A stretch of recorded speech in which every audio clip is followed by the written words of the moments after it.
ranking all 22 palettes I've tried in 2024 from the worst to the best.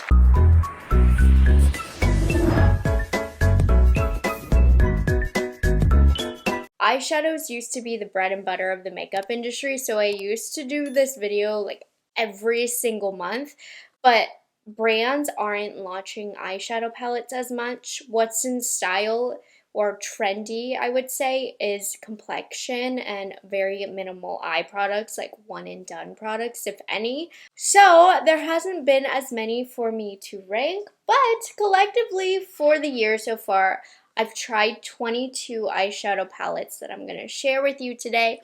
It's been a while since I've done like a whole look. Oh, it was so fun to do. So I'll have everything that I'm wearing in the description box down below.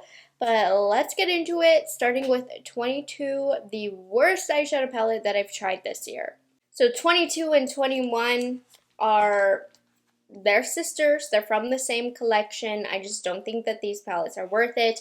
These are the Huda Beauty Creamy Obsessions palette. So at 22, I'm putting the Grayish Creamy Obsessions palette. I have not reached for this much since the time that it launched. Like for the 2 weeks after I got it, I used it a lot to test it, and then after that I put it away. The catch with these shadows is they are all a cream formulation. Now my problem with these is that they do not wear a long time at all. So when you first use these, it's really interesting because the cream does seem really high quality, really easy to work with, but then it just fades away off my eye. It goes from 100 to 0 really fast. Also, what you see in the pan, generally speaking, is not what you get. It tends to be a lot lighter on the eye. Like you can do eyeliner, which I thought is pretty cool, but it doesn't really set down. So 22, the grayish one, is my least favorite of the two colors.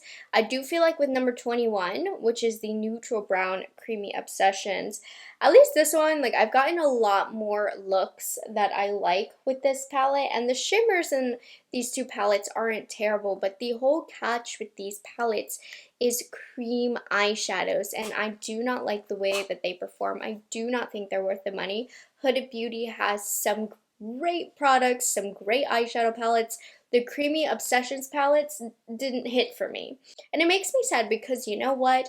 I will give Huda Beauty credit where credit is due. What a fun, unique concept the industry definitely needed. Execution wasn't my favorite. Number 20. I tried at first. I tried to defend this, and then I came to my senses. Now from this point on, I would say we're not talking bad quality products here, but value-wise is the issue. So this is the Prada Beauty Dimensions eyeshadow palette.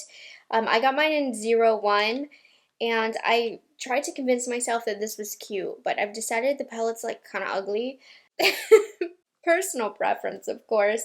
For the price point that you pay for these shadows, I'm telling you, if you spend the same amount of money on something else, there's so many endless better options out there on the market, even in the luxury market.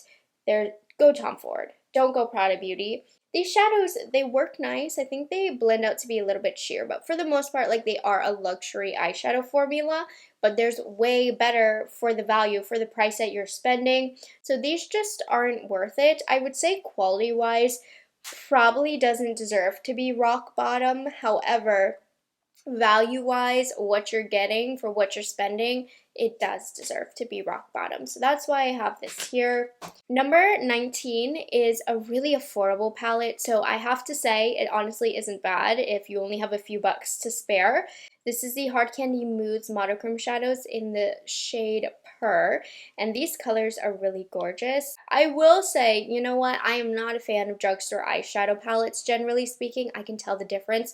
I prefer to splurge on eyeshadow, and these gave drugstore quality that I didn't love, but these are so affordable for a quick and dirty eye. This is not bad, but just placing it where I had to, the quality doesn't stand out. But I just feel like, you know, for spending a little bit more money, you can get a lot better quality than this. But for quick and dirty, like if you forgot an eyeshadow palette and you need to grab something, this is fine. Even when it comes to drugstore, I have a better recommendation than this. These are fine. They get the job done. I really wasn't inclined to reach for it, so that's why it's here. Number 18, we have a color story reasoning. I know people don't like it when I rank because of color story, but like this is my rankings. Color story is a factor of where a product ranks, but of course I go into the quality and what's good quality and not in the rankings to let you know. But at 18, I have the Viseart Petit 4 in Tyrian. So this is like for a smoky eye kind of gal, which if you look at my last videos for the past few months, you'll notice I am not a smoky gal at the moment other than today. I had fun. So the quality here is really nice. My only thing with this is I haven't been inclined to reach for it because I have just not been doing really fun makeup looks. I know, so boring, but I do find myself influenced by the trends a lot, and I'm loving the lighter eye makeup that I'm seeing. So this just isn't a color story that I've been reaching for. I don't really like this shade right here. When it comes to Viseart, even quality-wise, it's not the best of Viseart either. So yeah, this is one that I've kind of been actively avoiding using. So that right there is the key to why this place where this placed. Number 17 and 16. Here's where things start to get good. Quality is going to begin to rise here, but you know, I just wasn't impressed by these. I've been using them a lot lately. They've been relevant in the style of videos and the topics of the videos that I've been using, but generally speaking, I don't really recommend the Too Faced Born This Way mini eyeshadow palettes. So for number 17, the worst of the two, I would say, is the Cold Smolder Nudes. And like I said, you can get a pretty look with this. This is not bad quality. We're on the good quality section now already. And this color story is stunning. I'm telling you, I've gotten really pretty looks with this. But in terms of me recommending to you, I don't recommend that you pick these up. If you have the full-size Too Faced Born This Way palette, that's a better value, and I think it's a little bit better quality. The shimmers here are lacking. The mattes are good, but the shimmers are lacking. You can get it done. You can get a pretty look. This is not the most god-awful thing to enter the makeup realm, but it's just not great quality. What I've liked a little bit more, coming in at 16 here, is the Warm Ember Nudes, which I'm shocked by, honestly, because I typically prefer a cooler color story, but I feel like I can get a little bit more variety with the color story that this one offers. You can go pink, and you can go warm, and you can get some depth here as well. The mattes in here, really nice. Again, the shimmers, you have to use a finger. The shimmers are quite difficult to work with. So yeah, I'm not saying you can't get pretty looks, but I personally wouldn't recommend you to spend your money on this. Maybe at like 50% off when these probably will go on sale. But these color stories aren't unique, and for the exact same price point, you can get better quality. Number 15. I really wanted to love this. I really tried to make it work.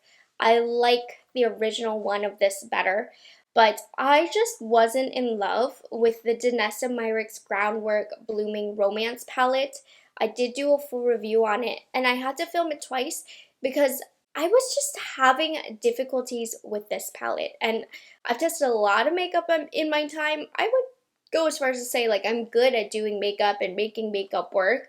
This is one I just never felt comfortable with this palette. So it's a really interesting concept if you're not familiar with the Danessa Myricks. The bigger pans are like a cream formulation-ish, putty more so, I guess. And then the smaller ones are powders. I just think for the eyes, it's easier to use powders. I wish the pans were split equal, or I don't know, I'm more of a powder girl. So this one, the color story in mind was spring, so lots of pinky looks, springy looks, blushing looks. You can use this on the lips, the cheeks, and if I'm being honest, I don't love these cream formulas, the putty formulas that she has for the cheeks. I don't think they blend out as fantastic.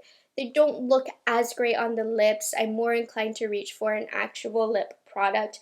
It's versatile if you need it to be, but when I'm doing my makeup at home, I just don't need it to be, so I haven't been inclined to reach for this palette.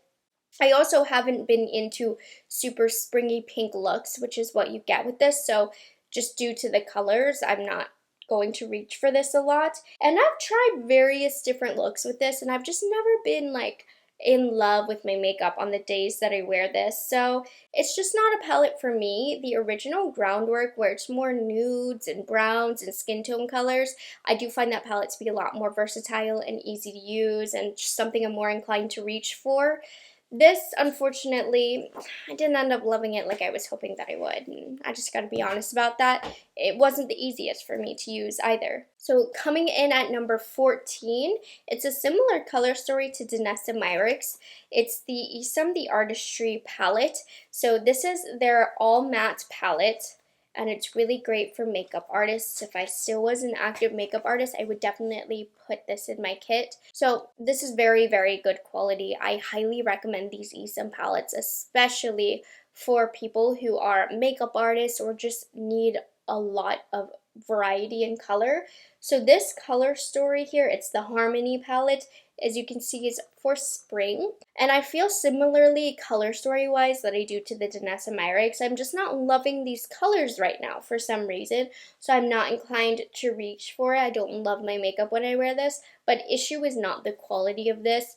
I'm more into really simple, just like brown looks. These are quite colorful, but I honestly would argue this is more versatile than the Danessa Myricks because I like it better as a blush. I feel like I can do more with the powder formulation here because it is so beautiful. So if this is your color story, I do recommend it. They have a very nice formulation. But I haven't been loving this color story, and I feel like time tells all, right? This has been sitting in my makeup collection for a while, and I just noticed I wasn't reaching for it. Like, I've been actively avoiding it, not because of the quality, but because I just haven't been wanting to wear these colors. And that right there is the reason why this is placing where it's placing, but it's still really nice. So for number 13, this is the drugstore eyeshadow option I would recommend. Of the drugstore eyeshadow quality, I would say this is up there with what I've tried.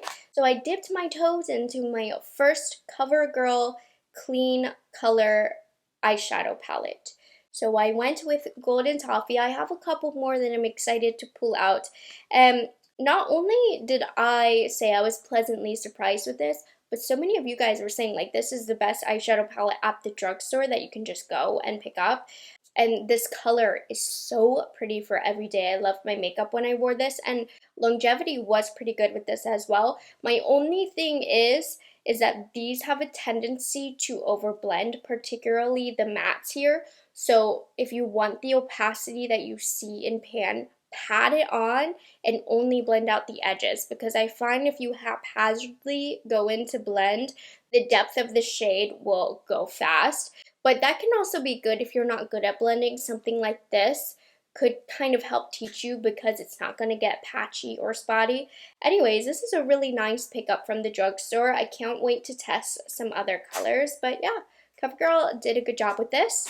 Oh, yeah, we're officially on the I really like all of these. So at number 12, I have this palette from Nomad. It is the Ireland palette, and very, very green eyeshadows. I did a whole video where I was getting ready and I used this palette. I really like it. The only thing is, the reason why it ranked more so in the middle than in the top, well, two reasons. One, I haven't been wearing colorful eyeshadow lately. Two, there's a lot of repetition here in the greens where I think some of them are redundant. You just can't get as many looks with this palette, but Nomad does a great job with their color stories. There still is versatility to this, but this is like very Kelly green, which is not the greens that I typically gravitate towards, but quality-wise, not an issue. I used to think that Nomad Cosmetics had some spotty quality, but lately I've been loving all of their palettes and their quality. And so if you love I'm so dumb, I forgot one of these shades pops out. Just fell into my pants. If you love greens like these, then I do recommend this palette, but it's very, very green. At number 11, this was another one where I didn't end up loving it as much as I wanted to, but I am reaching for it a lot. This is the Natasha Denona Hypernatural Face Palette. She experimented with formulations here, and I'm not really a fan. She also experimented with this formula in the Hyper, is it Natural Beautifier? The highlight. I actually am wearing it today. It's this like putty formulation that other Danessa Myricks is doing a putty.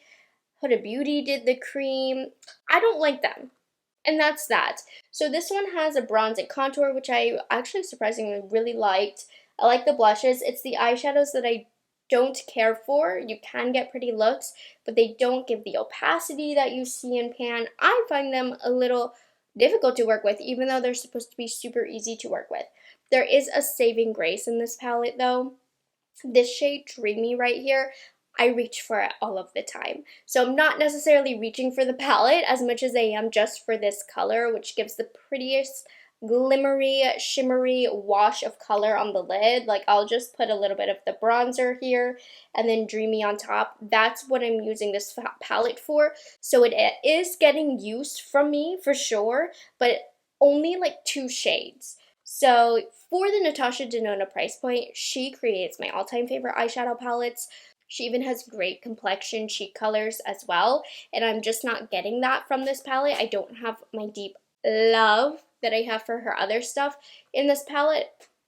But it's not that she's not getting used, because that Dreamy shade, I'll use it just to top off a look or to do like a wash of glitter on the eyelid. It's beautiful. It lasts all day. It doesn't fall on the face, but I don't know if spending that kind of money on just one color is necessarily worth it. Moving in at number 10, I have an affordable palette. However, it was discontinued. I got this in PR a long time ago, and one day I just decided to pull it out this year. So you can't pick it up, so I'm not going to harp on it too much. But the ColourPop Daydreaming palette, you know, it's not 10 out of 10 quality, but the colors here are gorgeous. And they've been a color story that I've been inclined to reach for a lot.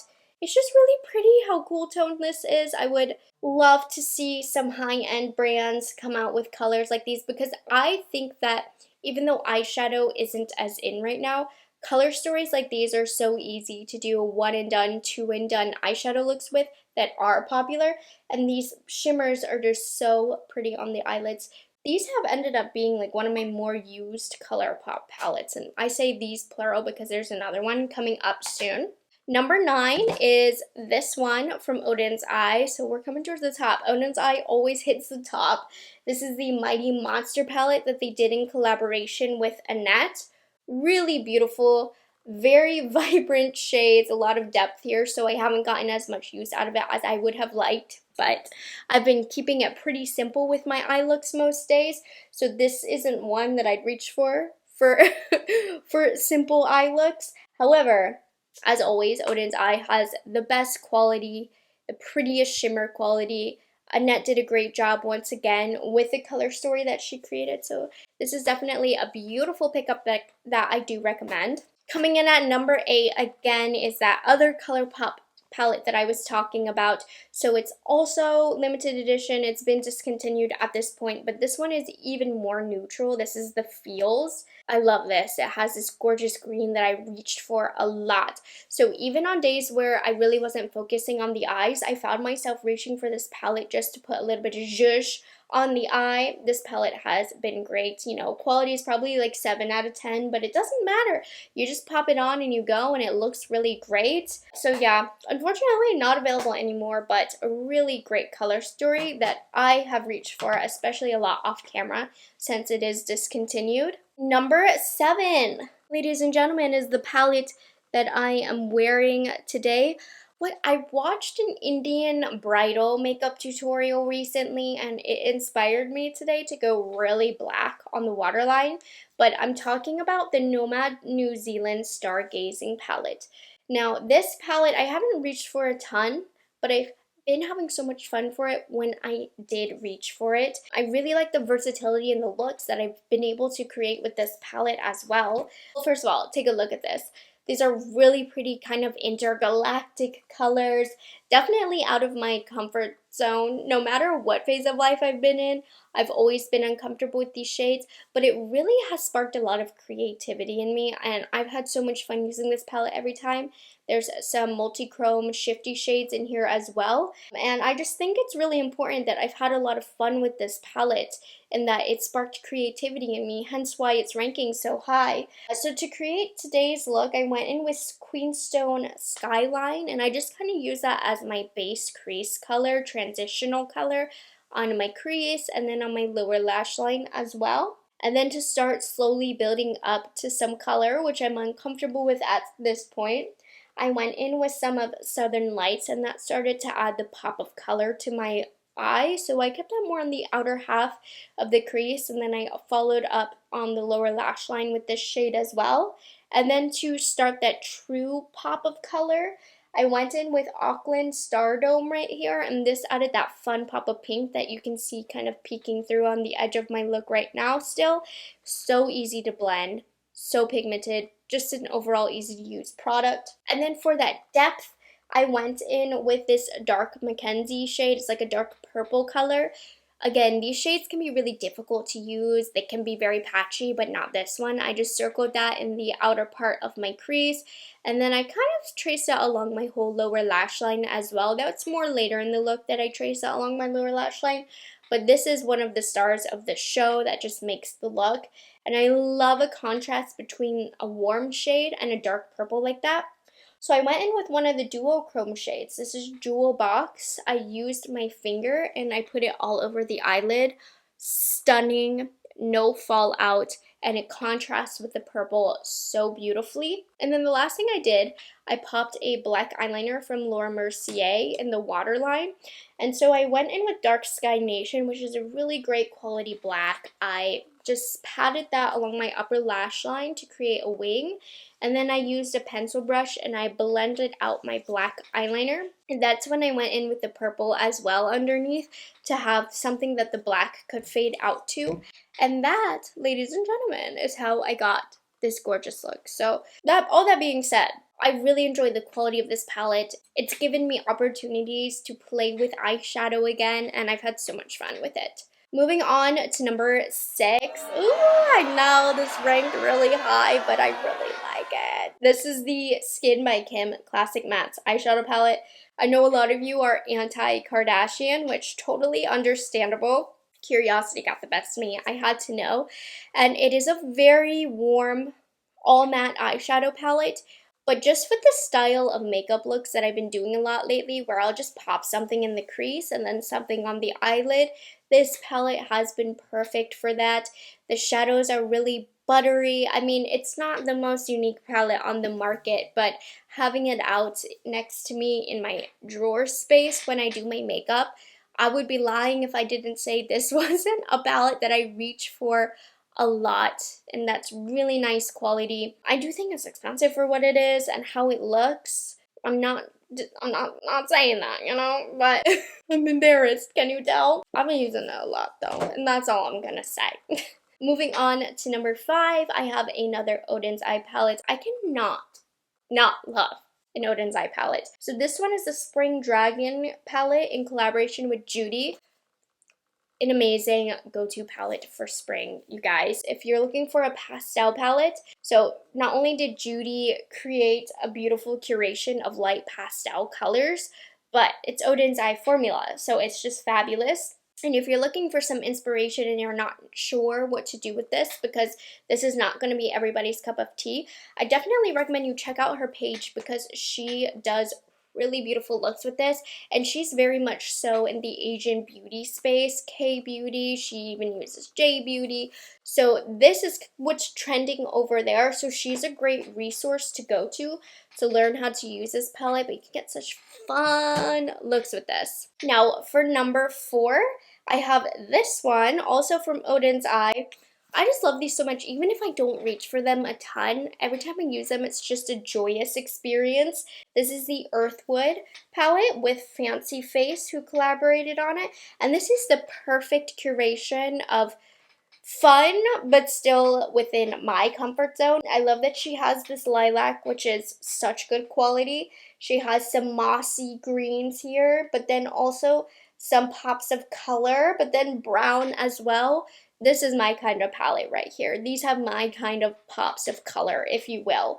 So yeah, and then it's Odin's Eye quality. So I would love this color story. Love it. Coming in at number 3. Okay, 1, 2, and 3, I'm not gonna lie. They're definitely representative of the makeup looks that I've been doing a lot, which is like so simple and natural and neutral. I'm a neutral girl, you guys know this. So number 3 is the new makeup by Mario Master Mattes. This is so much better than the original one. The quality is more buttery. This is pretty cool tone. It pulls very cool tones on my skin, I would say. Every time I've just needed a shadow in the crease, this has been perfect. That's kind of how I've been using this the most. I'll like reach for a black. I haven't been really using this to create full looks, more so as just like a handy dandy sidekick for when I need a shade in the crease. Really, I've been reaching for it a lot, but I ranked it so high because I'm just really impressed with how much better quality this is than the first one. So I definitely recommend this one. I don't want to say I do recommend this over the first one quality-wise. Color story-wise, there still is value in its first one, but I'd rather you go to something like Viseart. This one is more competitive with Viseart because the quality is a lot better. And this one, comparing it to the Viseart Cool Toned one, this one is a little bit more everyday person friendly. So anyways, been using that one a lot. Really basic palette. It's all matte. Bringing us to the top 2. Okay, and both of these are palettes like I've gone through my phases with them. They're my ideal everyday eyeshadow look. So I'm going to say number 2 is the Natasha Denona My Mini Dream palette. And I said that non-committal because like both of them are really great, just palettes that I've been reaching for a lot. So the My Mini Dream palette I was underwhelmed with when it launched. Never said anything bad about the colors, the quality, just like underwhelmed in terms of not exciting me, but I knew this would happen. I knew I would be like meh about it in my video, and then I would continuously use it a lot. And like I said, time is a huge factor in these rankings. Like after this time that I've had with the palette, how often am I using it? I use this all the frickin' time because you have a variety of depths here, from light to super dark. Couple different shimmers here as well. Just a really easy, thoughtless palette that I've reached for a lot. I don't have much more else to say about it. It's a Natasha Denona palette. I like the little mini palette. It's a really good value as well. And yeah, for a quick and easy eyeshadow look that still allows you to play around with depths and finishes. So good. Loved it. But I would say of all of these eyeshadow palettes, there is one that I probably want to say used it most mindlessly when I wasn't strategizing for my channel and what to use. It's this guy from Viseart. This is a Viseart Petit Fours Praline Epice. And again, this is one where I was like, Viseart has color stories like this. Like you don't need to run out and purchase this if you are a Viseart collector or if you have a lot of neutrals in your collection. But, ooh, the quality of this is so stinking good. I feel like there's only one matte in this, which normally I prefer the opposite. But I just pop this in the crease. And then I'll put either, depending on my mood, one of these 3 shimmers all over my eyelid. And these shimmers are so buttery. They're rich. They don't really emphasize texture or fine lines. They don't like age the eye. They also are still very reflective, but they're so rich at the same time. So I guess it makes sense, even though I normally like a palette with a lot of mattes. For the 1 and done, 2 and done eyeshadow looks that I've been doing, this is literally it. I just pop one in the crease and pop one of these on the eyelid and I'm good to go. And it's Viseart quality, which you guys know. I've been a Viseart reviewer on my channel since the beginning. So yeah, this one I reached for it a ton. It's a great everyday palette, just really solid quality and formulation. Kind of underwhelming, but I would be lying. Like that's what I've been using the most. So there we have it, you guys. All 22 eyeshadow palettes that I've tried in 2024, ranked from the worst to the best. I hope you guys enjoyed it. I know, I'm sorry for my fellow eyeshadow palette lovers that this year has kind of disappointed you in what I've been able to bring you eyeshadow content wise, but eyeshadow palettes on the mainstream market just aren't it. But if you are into eyeshadow palettes and you're like hungry for them, the indie market will never disappoint you.